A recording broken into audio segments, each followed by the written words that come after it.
Waalaikumsalam warahmatullahi wabarakatuh. Alhamdulillah. Alhamdulillahilladzi anzalal Qur'an hudan lin-nasi wa bayyinatin minal huda wal furqan. Asyhadu an la ilaha illallah wahdahu la syarikalah wa asyhadu anna Muhammadan abduhu wa rasuluh la nabiyya ba'dah. Qala Allah Ta'ala fil Qur'anil Karim, a'udzu billahi minasy syaithanir rajim. Bismillahirrahmanirrahim. Qul huwallahu ahad, Allahus samad, lam yalid wa lam yulad wa lam yakul lahu kufuwan ahad. Shadaqallahul azim. Pertama-tama puji dan syukur, mari sama-sama kita panjatkan kehadirat Allah Subhanahu wa Ta'ala, yang mana oleh Allah yang telah melimpahkan rahmat dan hidayahnya kepada kita semua, sehingga kita dapat berkumpul di tempat yang berbahagia ini. Selanjutnya selawat dan salam mari sama-sama kita junjungkan kepada Nabi akhir zaman, seorang nabi yang lahirnya saja membuat goncang alam semesta ini, membuat heboh para malaikat-malaikat Allah, dan jika bukan karenanya tidak akan diciptakan alam semesta ini oleh Allah Subhanahu wa Ta'ala. Siapakah beliau? Tidak lain dan tidak bukan, yaitu Nabi Muhammad sallallahu alaihi wasallam.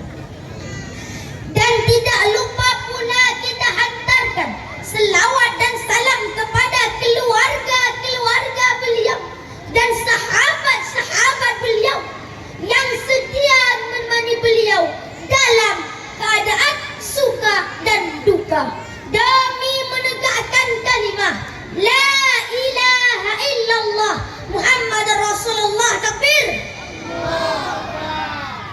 Perhormatan saya kepada Ketua IPOS beserta anggotanya, dan yang saya hormati kepada Dewan Juri yang bijaksana yang menilai kami dengan seadil-adilnya, dan yang saya hormati kepada seluruh kaum muslimin muslimat yang dirahmati Allah Subhanahu wa Ta'ala. Hadirin kaum muslimin rahimakumullah, pada kesempatan kali ini izinkanlah saya untuk menyampaikan dua patah kata tentang 4 faktor yang membawa kita menuju kebahagiaan dunia dan akhirat, atau kesengsaraan dunia dan akhirat. Yang mana 4 faktor tersebut? Yang pertama, walad, anak dalam keluarga. Anak ketika dibimbing dengan baik, ia akan menjadi kebahagiaan bagi kedua orang tuanya, baik di dunia maupun di alam kubur nanti. Di dunia menjadi qurratul aini, pelipur lara. Ketika kita sakit, ada anak yang menjaganya. Ketika kita susah, anak pun hadir memberi kegembiraan. Di mana-mana anak menjadi sumber kebahagiaan di dunia. Begitu pula di saat kita sudah kembali kepada Allah, ada anak yang mendoakan, membaca Yasin setiap waktu, sehingga ayah dan bunda mendapatkan kebahagiaan di alam kubur. Tapi sebaliknya, bila anak tidak baik, di dunia menjadi aib dan sumber masalah. Peminum arak, penzina, pencuri, pemain game online, tukang rampok, dan sebagainya, itu akan menjadi masalah dan aib bagi kedua orang tua. Di saat orang tua sudah meninggal, jika ada harta, ia akan bermusuhan dalam merebut harta warisan. Orang tua tidak dalam kubur tidak pernah ia ingatkan, sedangkan ayah dan bunda mendapatkan kesengsaraan di alam kubur. Maka kita harus mendidik anak dengan baik, sebagaimana Allah berfirman dalam surah Al-Furqan ayat 74. Bismillahirrahmanirrahim. Rabbana hab lana min azwajina wa dhurriyyatina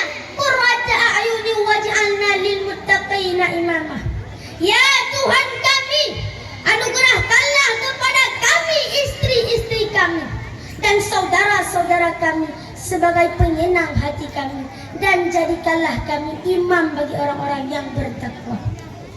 Hadirin kaum muslimin rahimakumullah. Yang kedua, mal, harta yang dianugerahkan Allah Subhanahu wa taala. Harta yang Allah anugerahi.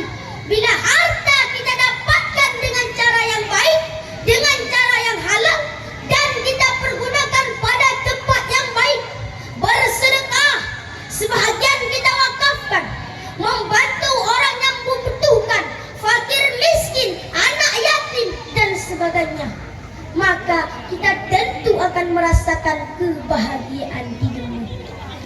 Begitu pula di saat kita sudah meninggal, kita akan mengalir pahala ke alam kubur. Maka kita harus mencari harta dengan baik.